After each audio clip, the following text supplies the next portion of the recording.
Hey everyone, I came across this article on the Washington Post and I thought it was a pretty cool visual of social distancing and how coronavirus can spread and the whole idea of trying to flatten the curve, which you've heard a lot about, but maybe you don't know what it means. But I think this article did a pretty nice job. So, by the way, this is on the Washington Post, and the Washington Post is uh, basically giving anything that has to do with coronavirus away for free. So it's not hidden behind a paywall or anything like that. So um, a lot of newspapers that do have paywalls are doing that. So I think if you click around, you'll be able to get into a lot of sites for nothing, which is nice. Okay. So this is a really cool article.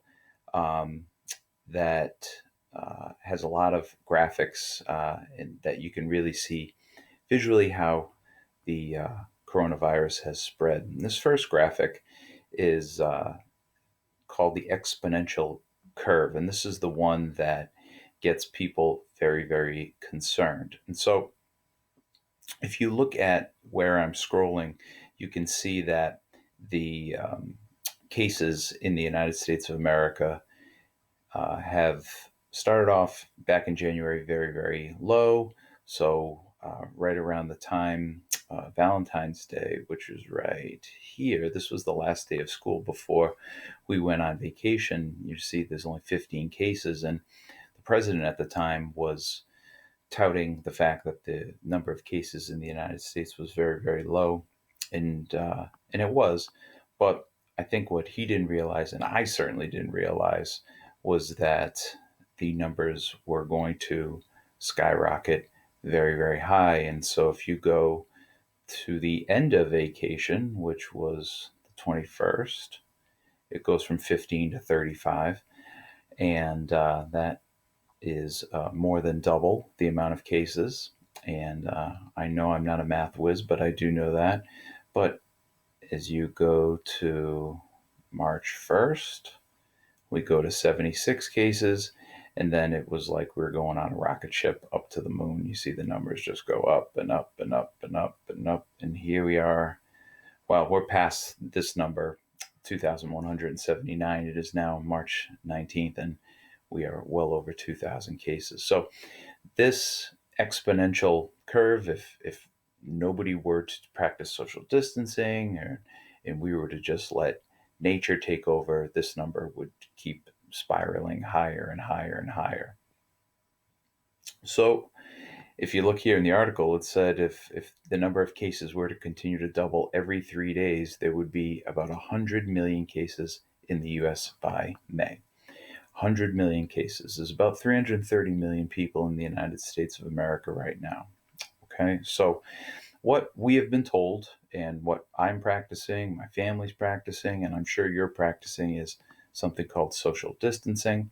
And we're trying to avoid going out in public and keeping at least 6 feet of distance between yourself and everybody else. And it's a little bit strange. I know that I'm a pretty social guy, and I like to talk to people, and I haven't been able to do so. So I guess this is why I'm making this video. I get to have a one-way conversation with you at least.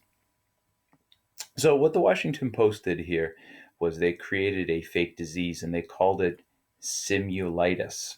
All right, simulitis, and they broke it down and tried to show how this is going to spread. So basically, uh, whenever a healthy person, which is going to be indicated by a blue dot here, comes into contact with a sick person, which will be a like a brown color, the healthy person will become sick. So if you click on the replay, you can see here comes the sick person, and the sick person is coming into contact with every single sick person, a healthy person rather, and now everybody's brown. Um, and I'll click it again one more time. So now COVID-19 doesn't isn't as contagious as this, but it is certainly significantly more contagious than the flu. So, as you can see here, there was only 5 people in our simulation, and it didn't take long for everybody to get simulitis.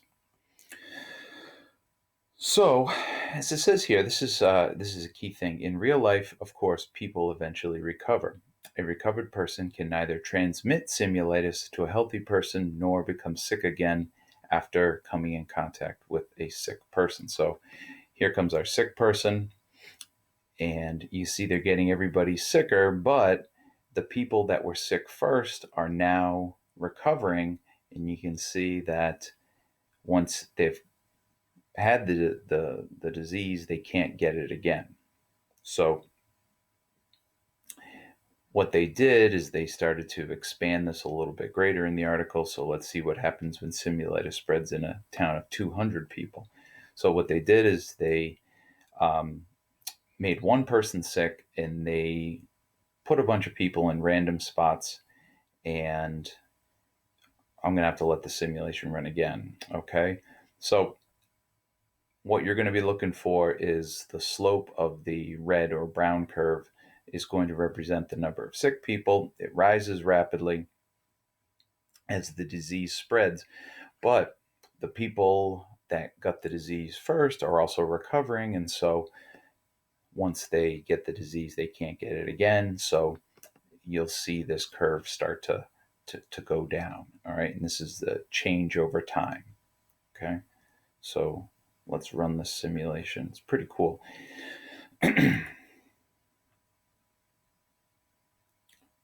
So there go the sick people, and you'll see some purple dots starting to appear. These are the folks that have recovered. And so if you look at that graph on the top, the amount of purple is getting larger and larger and larger. Okay? Kind of neat. So, and you can run this as many times as you want. So, in this article, they describe the simulation being very small, and they describe this town in Whittier, Alaska, which is famous because it is famously isolated, and they get tons of snow, and the people up there are cut off from all of the things that you and I take for granted every day. We're probably not taking them for granted now, but we did for a long time. So, if we were to look at, all right, so I'm back. So, if we were to look at the real COVID-19, as it says right here, we would want to spread this, slow the spread of the virus. Now, we're not going to be able to completely eradicate it, but we want to slow it down before it infects a significant portion of the US population. So, the first thing that they're going to show you is a forced quarantine, which is the one that China used in the Hubei province, which is basically we're calling ground zero. Okay, so we're going to run the new simulation here. And so this is the forced quarantine. So you'll see the quarantine, these doors will be closed here. And then over time, the doors will slowly open, because forcing people to quarantine is very, very difficult.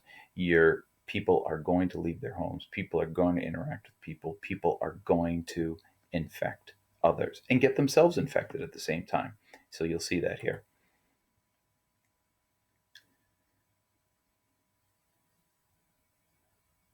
So you see people are getting sicker over here, and then people have broken the quarantine. Now, there's some people recovering over here, but at the same time, the quarantine did not work, and people are getting sick. And it takes a lot longer for the folks that are in purple to recover. Okay, so it's tough to seal off people that are sick from people that are healthy. Okay, and if you look at the article right here, this professor from Georgetown University says that these kinds of lockdowns are rare and never effective. You're never going to get 100% participation from people in this kind of situation. So, what we're trying to practice right now is the avoidance of public gatherings. People are being told to stay home. I don't know what you're doing right now, but I have been going out to the grocery store and things like that. But my children and my wife, they've been staying home. And I'm a little bit more mobile than they are at the moment, and they've been more confined to our home here in Westboro. So, our next graph will show what happens when a quarter of our population continues to move around while the other three quarters adopt a strategy of what health experts call social distancing. So, you've already practiced social distancing, you probably made a ton of bad jokes about it. And let's run this simulation to see what happens when three quarters of the population are running social distancing and one quarter of the population is moving about freely. All right, here we go.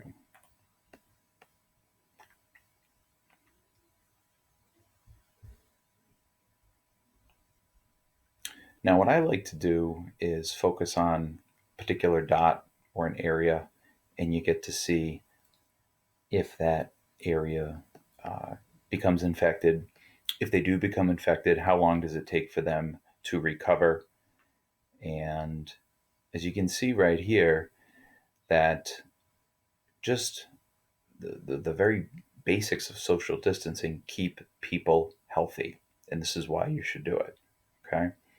Um, and you can see if you read this paragraph right here, okay, it talks about how places like Italy has closed restaurants, as we're doing here in America. We're still open to takeout, which, to be honest with you, I don't know how much longer that's going to last. China's closing everything, and we're just trying to limit the amount of interaction between folks. Okay, so here's one more example of social distancing. Instead of allowing a quarter of the population to move, we're going to see what happens when we just let one out of every 8 people move. So this would be really, really good social distancing in this simulation. This would be what we would want here in the United States as a best case scenario. Once again, you can focus on a dot or two, and you can see how the infected are somewhat limited due to the fact that people are not moving around, are staying far apart from each other. And then once again, you can see how the red or brown dots become purple over time.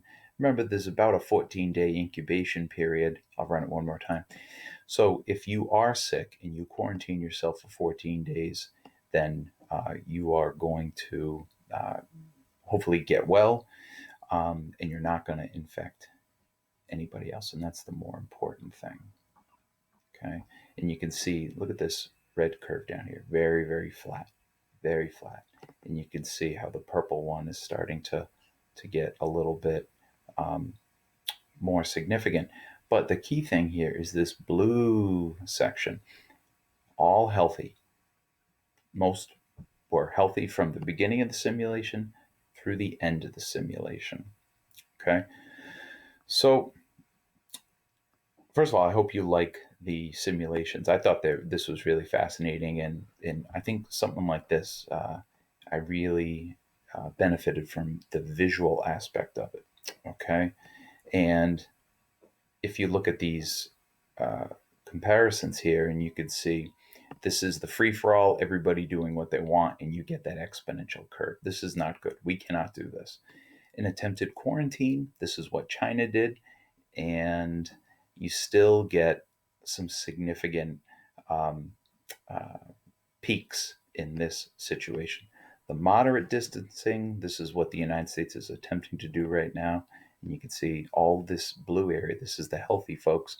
That's a significant portion, and extensive distancing. This is the best case scenario. At some point in the future, our government will ask us to do this. It's just a matter of time. Okay. As a disclaimer, just remember that simulitis is not COVID 19, and the simulations are simplifications, but I think we can learn a lot from, um, from them. And they can show us how the benefits of distancing ourselves from each other are going to help uh, beat this virus and get us living our normal lives in the near future. So I hope you enjoyed this. This is the first time I've ever done a screencast, and I'm going to push it out to you guys. And you can give me some feedback. Tell me if you liked it. Tell me if you want to do something, if you want me to do something else like this in the future. I may do it just to give myself some more practice with Screencastify, and I look forward to seeing you all someday. And let me know if you liked it. Leave me some comments, and I will talk to everyone later. Bye bye.